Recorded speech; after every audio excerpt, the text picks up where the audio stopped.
Jaime Mesa, ayer hablábamos con Imanol Canellada, esta manera de enfocar la violencia de México, hablar de la violencia de México, escribir sobre la violencia de México.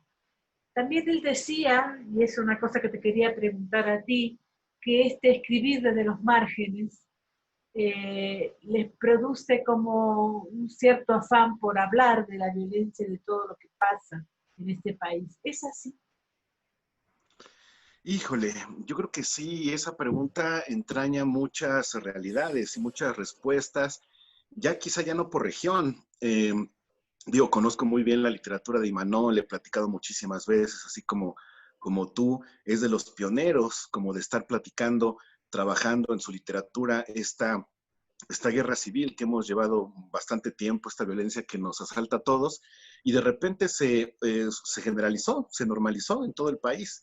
Entonces, voces como la mía y como muchos otros que nos habíamos mantenido al margen como escritores, no como ciudadanos, pero mirándolo desde afuera, tratando de evitar consciente o inconscientemente de México, de sus realidades, pues de repente explota a un lado de nuestra calle, ¿no? Y eso hace que sea irrenunciable tratarlo. Yo sé que antes, hablando con algunos amigos, a muchos escritores del altiplano, a los que todavía no nos tocaba, de los que aquí todavía no pasaba nada, en nuestra prosa se dejaba ver como la violencia, pero no nuestros temas, jamás, alejadísimos. Pero de repente sería inconcebible no trabajarla desde nuestras misiones y desde esta periferia o esta marginalidad que nos tocaría a mí incluso como poblano. ¿Qué puedo saber yo de la guerra civil que hemos estado viviendo? Y aquí pienso otra cosa. Pienso que como todo fenómeno social, bueno o malo, como lo fue en la Revolución Mexicana, las primeras voces, esa primera frontera, esa primera generación de voces, pues veían el fenómeno muy cerca. Hay escritores de esa primera generación o frontera que siguen escribiendo, que siguen trabajando, pero de alguna u otra forma, creo que esta nueva generación, esta nueva frontera, la segunda fila de ataque que nos tocó a nosotros por edad, por geografía, por circunstancias artísticas, por lo que tú quieras, estamos mirando ese evento con otros ojos e incluso nos damos el lujo o el privilegio o la consecuencia, todavía no lo sabemos, de no solamente mirarlo como si fuera una crónica de primer impacto, también ahora nos damos ese privilegio de establecer diálogos con otras latitudes, con otras latitudes y me refiero literarias. Voy a poner un breve ejemplo. Yo para las exageraciones con las que trataba de entender lo que pasa afuera y que traté de reflejar en lo que pasa dentro en Resurrección, usé no la nota roja, no las cosas que me cuentan o que veo en el periódico. Usé a Rabelais con Gargantú y Pantangruel. Es decir, ese propósito de exagerar la realidad y ponerlo con un lente completamente gordo y amplio, un ojo de pescado, algo que expanda la realidad, fue mi manera en tratar de repasar esa realidad. Ya no usé los periódicos, ya no usé como las historias de primera mano, incluso ni siquiera los testigos, los testimonios, sino usé a un autor literario que pues no conoció ni sabe nada, por supuesto, del tema, para trabajar mi novela. Yo creo que estamos como en medio, esta segunda generación, que tiende una mano con los primeros, con los que trabajaron estas historias negras, oscuras de la guerra, y los que siguen, que son quizá la tercera línea, la tercera oleada, autores que probablemente en una de esas no han nacido, o que tienen 10 años, o que tienen 20 años, o que tienen 30 años, o 40 también, y que no han hablado del asunto, para que cierren el ciclo de esta novela de la violencia, ¿no? Entonces, claro, mi perspectiva desde afuera, de no ser ni víctima ni protagonista, pero ser ciudadano de este país donde ocurre esto, pues me dio otros ojos. Y creo que ahora toca abordar el mismo tema que básicamente no ha cambiado o se ha modificado un par de cosas con otros ojos y con otras narrativas. Creo que es una forma de nombrarlo de nuevo, ¿no? Ahora, ¿con qué moral haces esto? ¿Qué moral se desprende de resurrección, digamos, no? Es una pregunta durísima y es una pregunta que cuanto me la haces, tiemblo otra vez o se me pone la piel de gallina por algo muy sencillo, porque no sé ninguna. Es decir, éticamente y moralmente como ciudadano puedo usar muchísimas cartas, puedo tener una posición, pero como escritor no. Como escritor sí tuve que sumergirme en lugares donde no me gusta ver o no me gustaría haber visto, y también proponer esta nueva narrativa de contar el lado B, la otra historia que no nos cuentan porque los malos y los estereotipados como malos no tienen vida doméstica, no tienen vida propia, no tienen vida sentimental, no tienen vida emocional, no se la han ganado socialmente en nuestra sociedad. Entonces, esta polarización de que nosotros los buenos, es decir, los que no estamos en un negocio ilegal y los que tratamos de trabajar ciertas cosas al margen, dentro de la ley, nos oponemos solamente por existencia a los que trabajan fuera de la ley, que no tienen vidas. Es decir, la única vida que tienen es la violencia.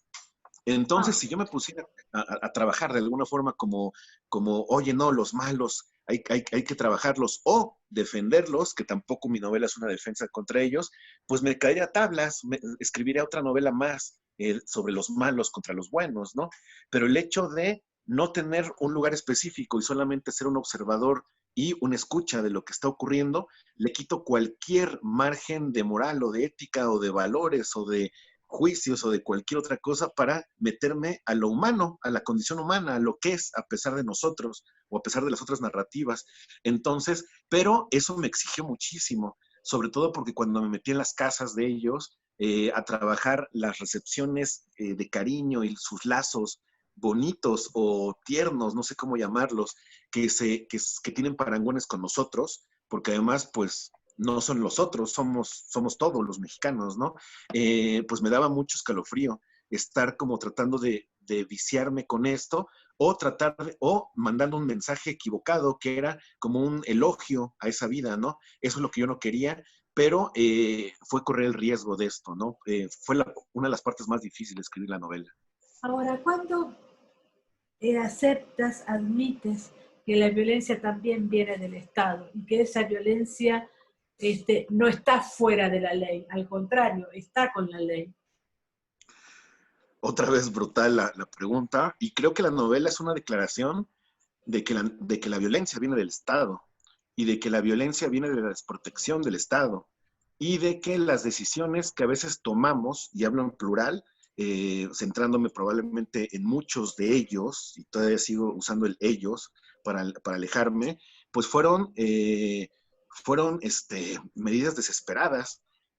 Son 6 meses o 6 años o mucho más tiempo de desprotección, de no tener, a ver, ya ni siquiera que comer, sino una enfermedad en un familiar, en un hijo, y no tener absolutamente una instancia o un instituto o un representante del sistema que pueda atenderte ya ni siquiera salvarte, y pueda señalarte un camino para proceder.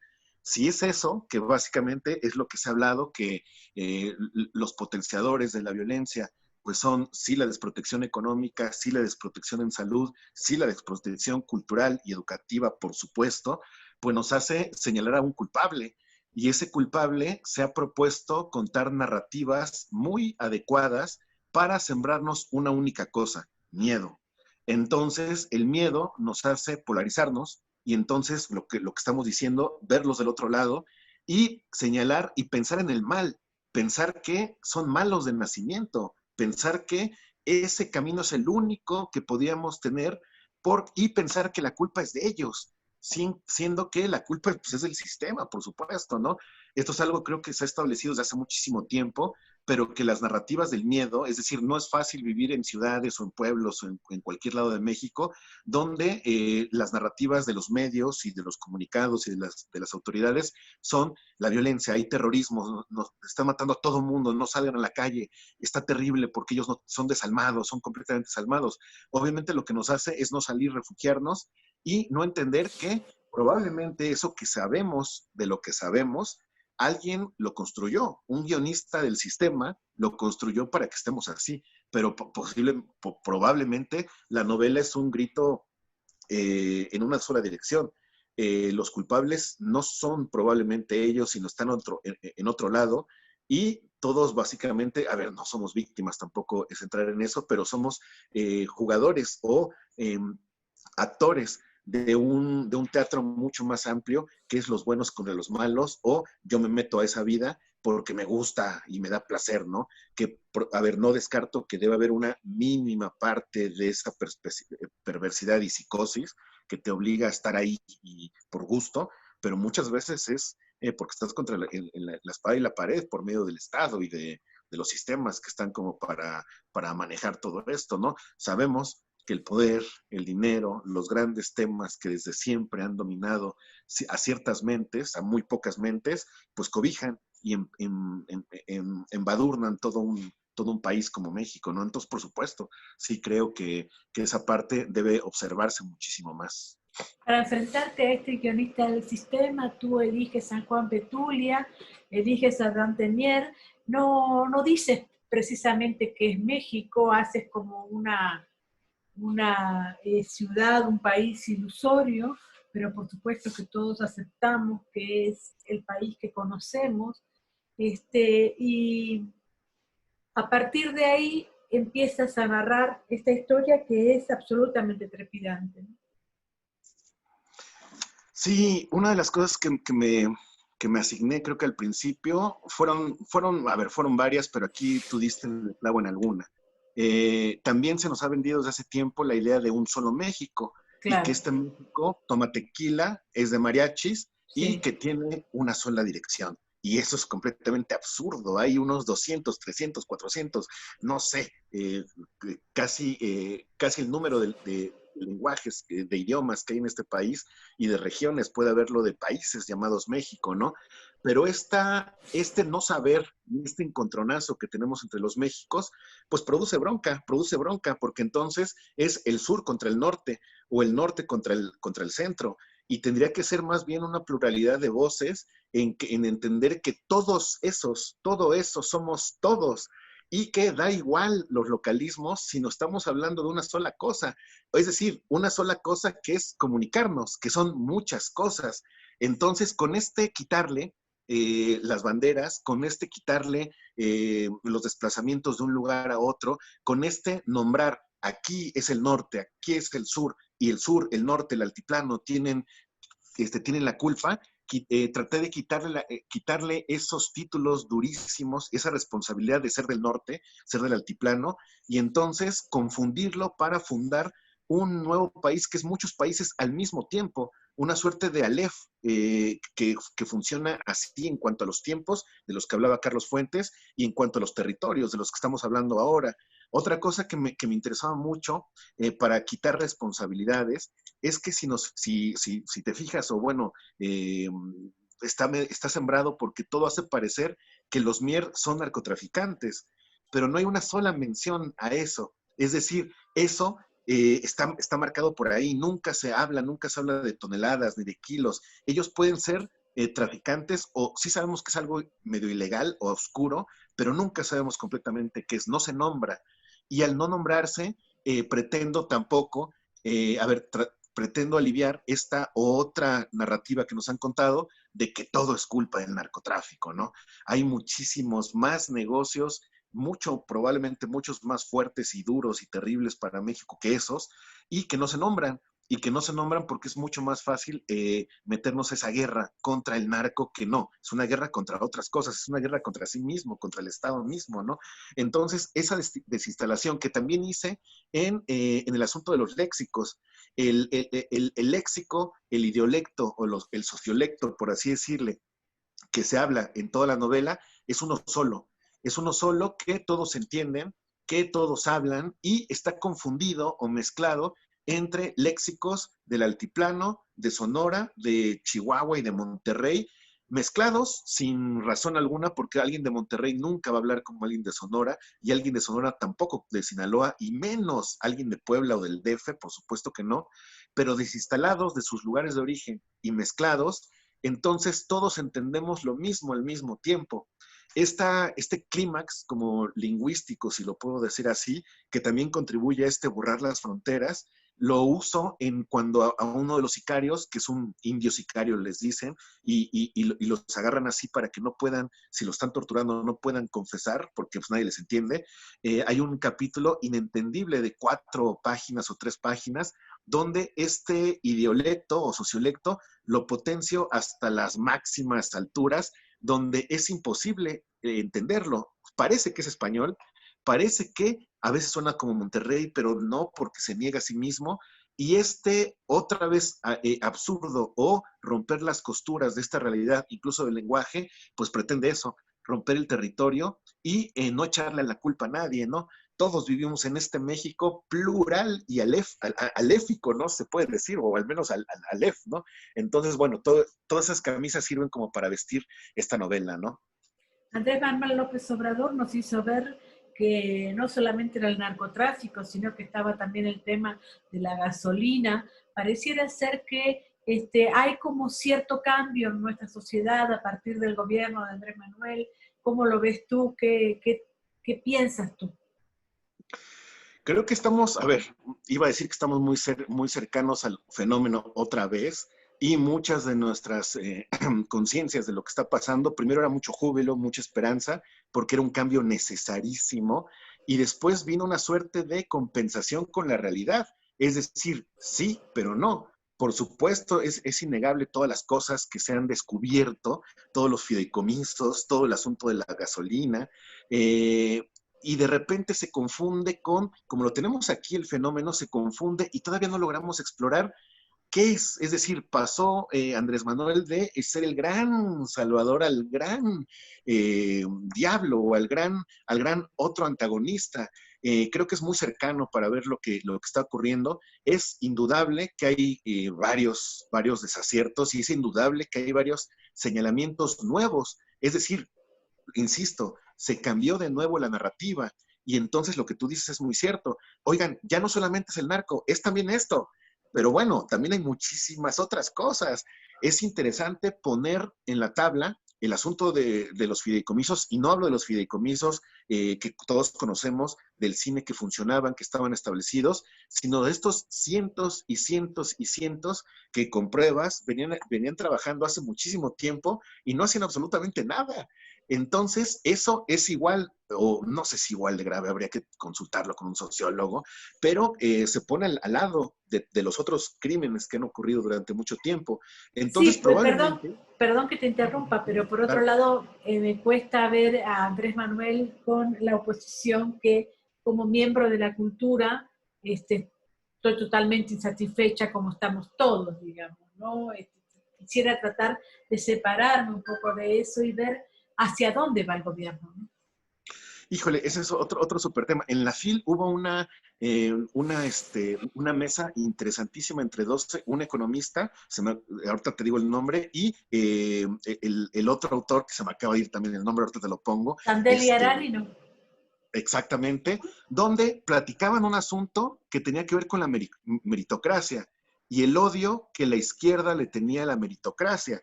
Y la meritocracia tiene que ver con universidades, con la cultura, con becas, con muchas cosas.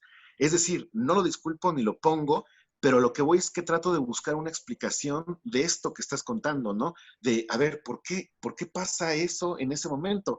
No sé, y te digo, todavía es muy cercano para checarlo, y tendríamos que ver muchísimas narrativas para verlo, pero ahí hay algo. Es decir, el hecho de esta cosa como medio despiadada, que se ve como a simple vista lo que estás contando, podría tener esos fuentes en esa meritocracia, en la meritocracia que tiene que ver mucho, obviamente, con el capitalismo y con muchísimas broncas que había antes y que estaban trabajando. Entonces, puede ser un indicador, despiadado, no, erróneo o no, todavía no sabemos, pero de que hay algo, y que ahí se explicó bastante bien. Es decir, era como si estuvieran explicando el país y lo que estaba pasando, los cambios en becas, en fideicomisos, en ciertas cosas que nos sacan completamente de onda a la clase media, a los artistas, a muchísima gente, y que estamos peleando por esos derechos, tenían esa explicación. Al menos desde ahí, al menos desde la economía y desde el humanismo y desde ciertos experimentos sociológicos. Entonces digo, no sé si es una explicación, pero hay algo por ahí que convendría estar rastreando muchísimo más, de manera mucho más profunda. La misma perrada de siempre, terminas la novela. A veces me parece que es una novela circular, que empieza y termina más o menos en la misma situación, digamos, ¿no? Como de describir el país como algo que da vueltas todo el tiempo y que vuelve al mismo error y al mismo lugar y que no crece ni avanza ni tampoco retrocede. Es una cosa que tiene que ver con, pues, con nuestros orígenes, es decir, mucho de estos ciclos, de esto, el asunto de los ciclos lunares, de los ciclos de cultivo, de cómo platicaban muchos de nuestros pueblos originarios, esta creencia de no un principio ni un final, sino esta continuidad, pues tiene que ver muchísimo con nosotros. Emiliano Monge, en El cielo árido, hace ya, híjole, no sé si 10 años, pero al menos unos 7, 8 años, nos recordaba que en México siempre había habido violencia y que la violencia, de ese momento al menos con cifras, por el crimen organizado era mucho menor que otro tipo de violencias, mucho más importantes y que nadie veía. Entonces, en esa novela, y que es algo que también yo creo y que está en Resurrección, sí hay un asunto de que el establecimiento de los mitos, las leyendas, a través de las violencias, siempre ha estado y es parte como de nuestros genes y no hemos sabido qué hacer con ellos, sobre todo porque el humanismo y la cultura nos alertan sobre eso, obviamente los derechos humanos nos alertan sobre eso, pero es una cosa que está ahí desde siempre. Las guerras floridas, este asunto que a mí me saca mucho de onda, cuando yo estaba escribiendo el asunto del canibalismo, que a veces sale en mi novela, donde se comen ciertas partes rituales, depende de quién es el enemigo, pues tenía que ver mucho con noticias que en ese momento estaban dándose, en que muchos grupos de malosos estaban haciendo lo mismo. Este asunto no es gratuito del pozolero, del pozole, de este tipo de cosas, que nos remite a muchos de los mexicas, de los aztecas y, todo, y ellos que hacían en pozole a sus enemigos. Entonces el asunto es que eso se vuelve a repetir. Los asuntos de estas búsquedas se vuelven a repetir, pero hay algo que también tengo que traer a cuenta otra vez a Emiliano Monge, el asunto de la comunidad, de lo comunitario, también siempre nos ha perseguido.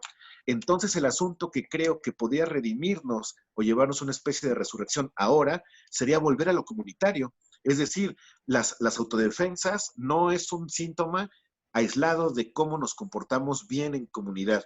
Al margen del asunto de cómo terminaron algunas, al margen del asunto de romper la ley, si tú lo pones así, bueno, si se pone así, en las autodefensas es la única manera que tuvieron un grupo de personas de enfrentarse al mal, a los otros que tenían más armas que ellos, porque el Estado nos había dejado completamente distintos. Entonces, sí, es una novela circular que tiene mucho que ver, sí, con Pedro Páramo, sí, con los recuerdos del porvenir de Elena Garro, pero también mucho con los mitos originales y la manera en que en México nos hemos contado las cosas desde hace mucho y que sigue contándose así en los pueblos. El tono, las voces, este asunto de que ocurre lo extraordinario como natural en un pueblo, está puesto en la novela. Y si nosotros vamos ahorita a un pueblo, a muchos lados de México, así se sigue, esa es la normalidad.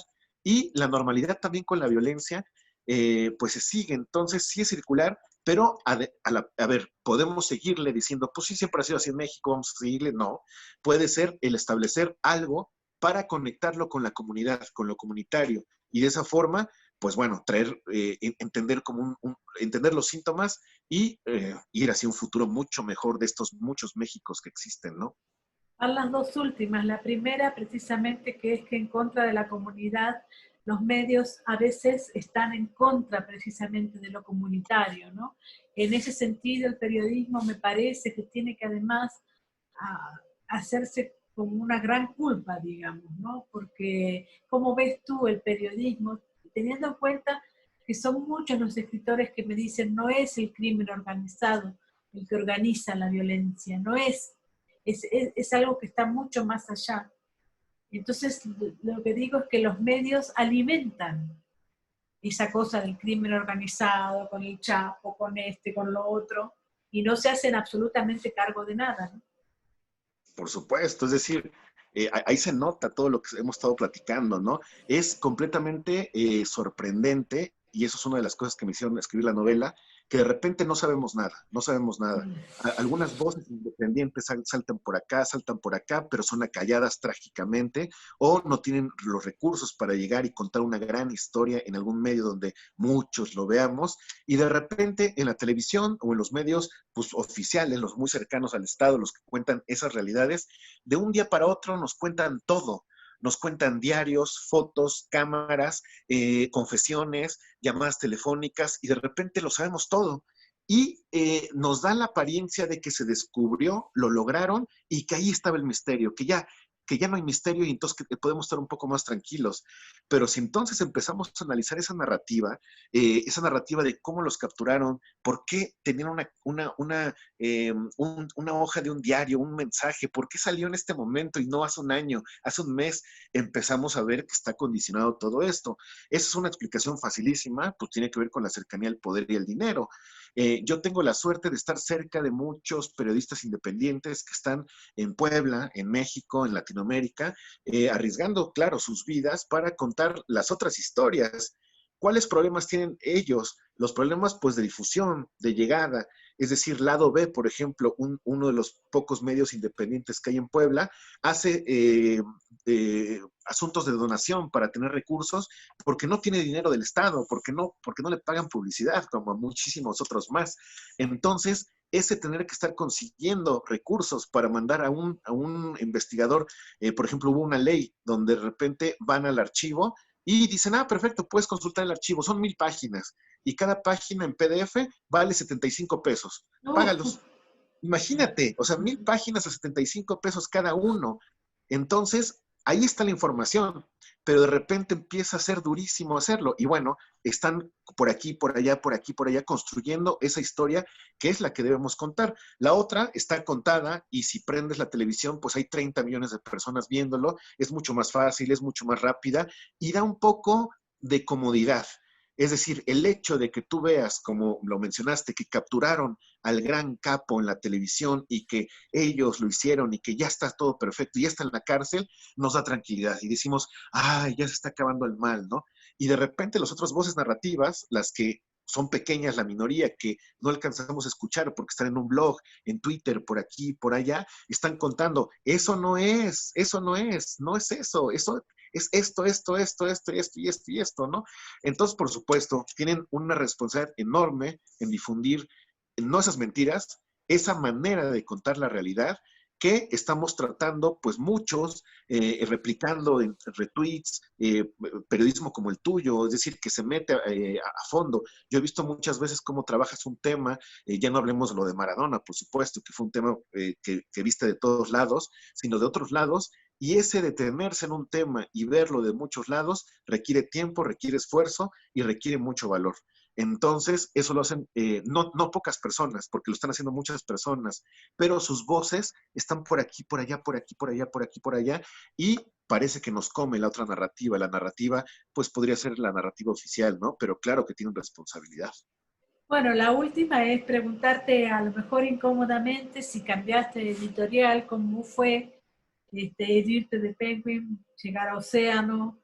¿Crees que en Océano van a estar mejor difundidas tus novelas? ¿Cómo es? Sí, claro. Digo, es una pregunta necesaria porque además yo me hice en Alfaguara, es decir, yo tenía 11 años en Alfaguara, 4 novelas publicadas ahí.